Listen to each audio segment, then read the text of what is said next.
I'm leading Atlas with some twine. So Atlas has been doing some leading and stuff at Liberty and with the lead rope, but I kind of want to just go back and make sure that he was solid in every aspect of the leading. So I'm just gonna start off like I have the twine, it's just cut in half and it's like looped through his halter.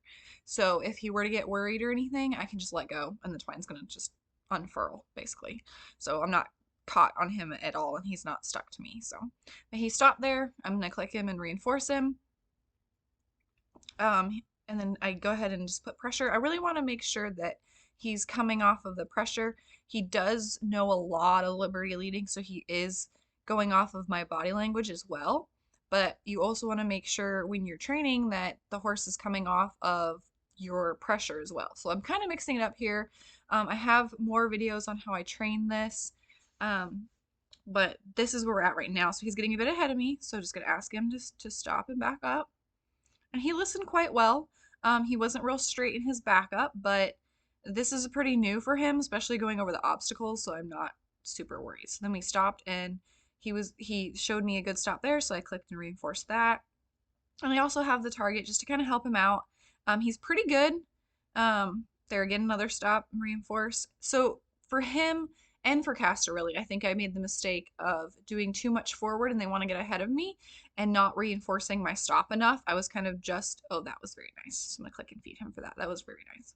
Give him a little bit of a jackpot there because he stopped the first time I asked and he stopped straight. So I want to show him that, yeah, that was perfect. Um, so I didn't balance my um, behaviors out super well, and I just focused mostly on going forward, and that was my mistake. But now I'm trying to go back, make sure we have a good stop, a good halt.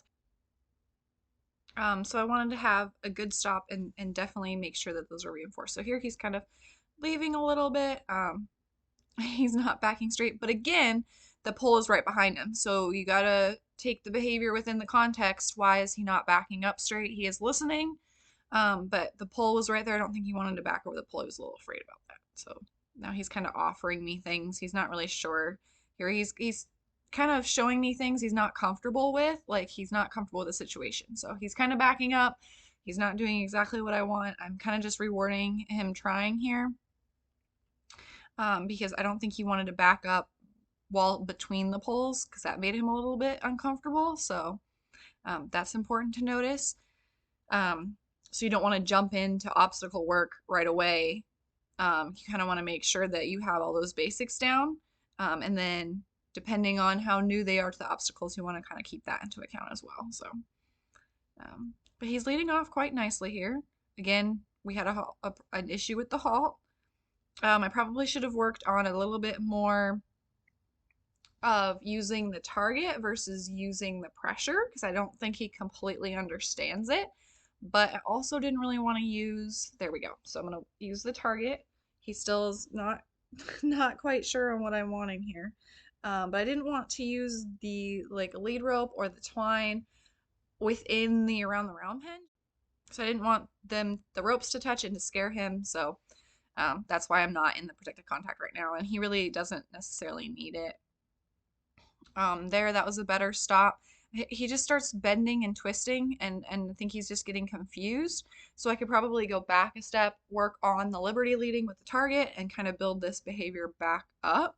But he isn't afraid of the pressure, and that was a much better stop. So that is good just in itself, because I really want that to be a cue and not a punisher. So I have to be careful, like I did this a few seconds ago, where I was holding and applying pressure, and that's kind of a correction, and I don't want it to become that because I don't want to scare him.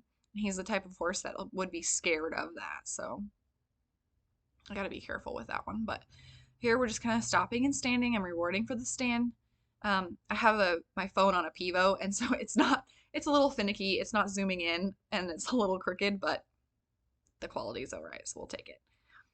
So again, there he halted the second time, so I should have brought my target in versus continued to ask with the halter. And that's just on me. Like I have habits still. That was a nice halt. um not quite parallel but better, because I'll just go back to like my natural horsemanship days and be like, oh, I'm just asking. That was very nice, actually. So I need to kind of work on planning my sessions a little bit better, building up behaviors a little bit better, and not just going to corrections because that's what I'm used to. And so I need to just stop and and realize what I'm doing. But he is getting better. He's leading nicely through that turn. That was a really good halt. That was excellent halt. I could probably feed him a little bit straighter too, because that might kind of contribute to a bit of the curling. He's kind of thinking ahead of where the food is and curling a bit. That might be one of the issues. That was a nice turn. I'll click him for that. So I'm really just kind of just reviewing some of the pressure cues that I have with halter. So go forward, stop, back up, turn left, turn right, and then with me leading on both sides. So that's kind of where we're at right here. So he got a little confused there. I'm just going to put him back. Good. Use the target to have him follow that and get in position. There we go. That looks good.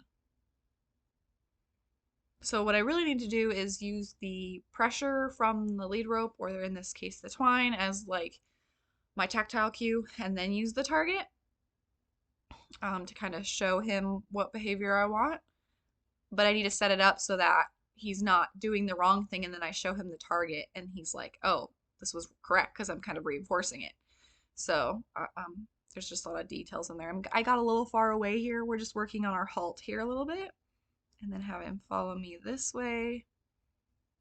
But he's looking quite good. I'll let him sniff the flower box if he'd like to. Reward him for that, because I want to reward him for being a bit more curious too, because he started off not being curious whatsoever. But I have my target out now, so this seems to be better. He seems to be more focused. But maybe also using a longer target might help my leading as well now that I'm looking at it. He got a little scared there, not sure why. But he calmed right down, so I'm going to click and reward him for that. So I'm just showing him, yeah, that you coming back and being relaxed was what I want. But so I might try that too, and try maybe a pool noodle on the end of my dressage whip, and maybe that might help the curling too. So he's not trying to reach around and grab that target. I'm going to set him up a bit more. So that might help too. But he did a nice little turn through the gate. He's really would get quite nervous going through the gaps. So this looks pretty good. I think he went on his own there. I'm just going to show him to come on back. No big deal.